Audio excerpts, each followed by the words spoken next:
So today we're going to test out and assemble this cordless tiller cultivator.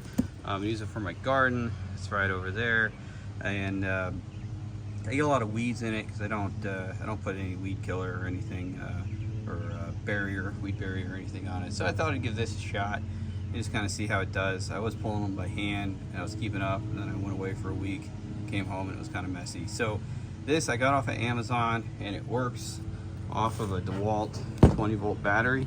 So we'll see how it goes. It was fairly inexpensive compared to like the Dewalt brand and stuff. So I don't have a lot of high hopes, but we'll see what it does. So I'm going to open up the box, unpack it, and show you what it came with. All right, so we have all our parts and pieces. We have the base, the shroud, the top, shaft, some miscellaneous parts and pieces over here, and the cultivator blade parts. Now these aren't sharp at all, so you shouldn't have to worry about any of that. So we just need to put this thing together. It also has the instruction manual there. So first thing we're gonna do is put that shroud on. So with the shroud, just take your piece and you fold it over so you have the screw hole there. So it just goes over top. It'll click on, kind of hinge on that side, pull down, and then you have a spot where you can put one of these threaded little pins. We're going to feed that in.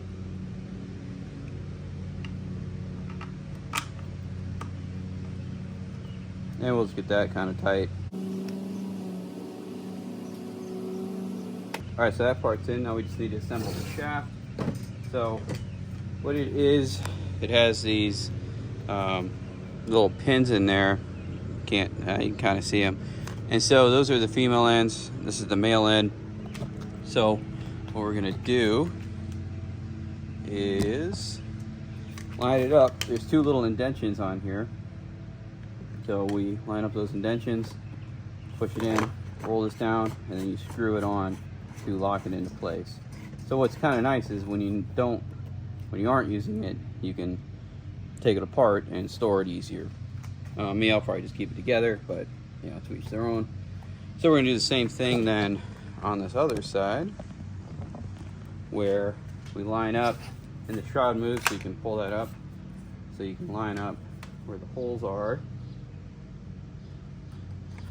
slide it down, and screw it in.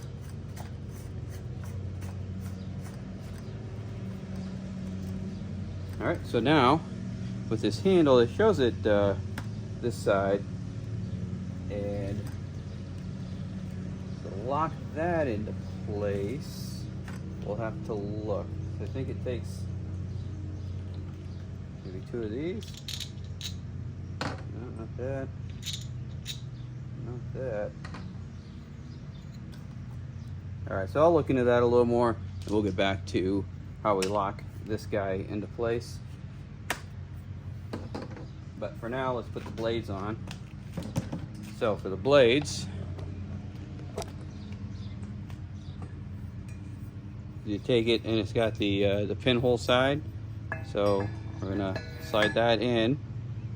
Then we take one of these safety pin or little lock pins, and we gotta line up the hole with the hole in the shaft itself.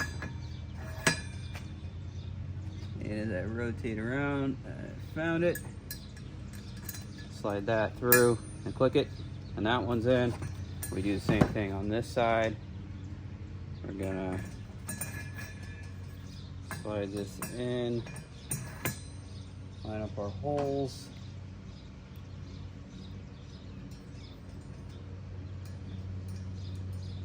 And click it. And then that's good. So let me look into that top part, and then we'll check in. All right, we got to figure it out. So there was this bolt in the bottom of the box underneath some cardboard. So I was looking through, found it. This is what we need. So this bolt is going to slip right through there, and it fits inside that little plastic piece that's going to hold it. And then we can take our knob here from the other side, and we're going to screw that in. So now you can adjust it to whatever space you need, which I guess before I get that too tight, I might as well slide that down, tighten it up.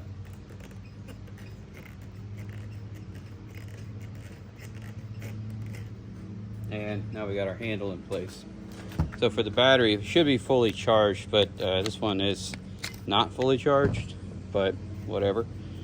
So we're gonna take our machine here,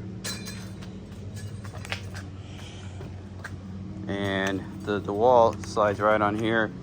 You just click it all the way in, and then we have power. So give it a test run. I don't want it sitting on the ground, so I'm gonna pick it up a little bit.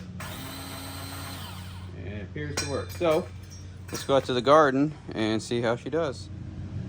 All right, so I'm out here at the garden. So if we put this in, just kind of set it here. So to make it work, you press this button on the side here with my thumb, and then you pull the handle. So that's like a safety, so you can't just pull the handle. You have to press this and then pull the handle.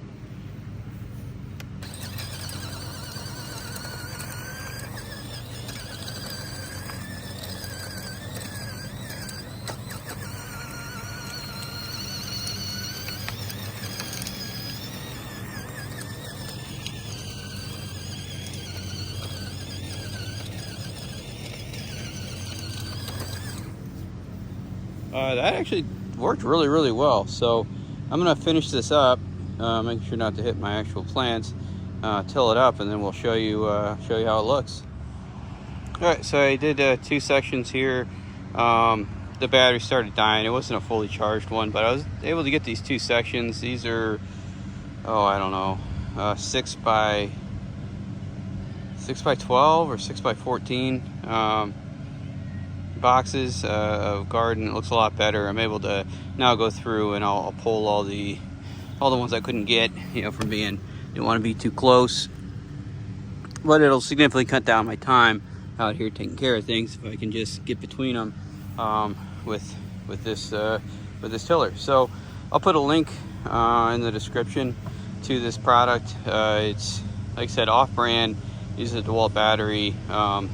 I was a little iffy on it, but it seems to work pretty well. Once I get a fully charged battery, I think I'll be able to do both gardens here. It's in there charging, and once we get it going, that's my second battery. I started using it on the one over there. So overall, it seemed like a good product, a cheap alternative to the name brand one. And it'll do what I need to do for my small area. So overall, I'd recommend it if you're just looking for something and you already have Dewalt tools.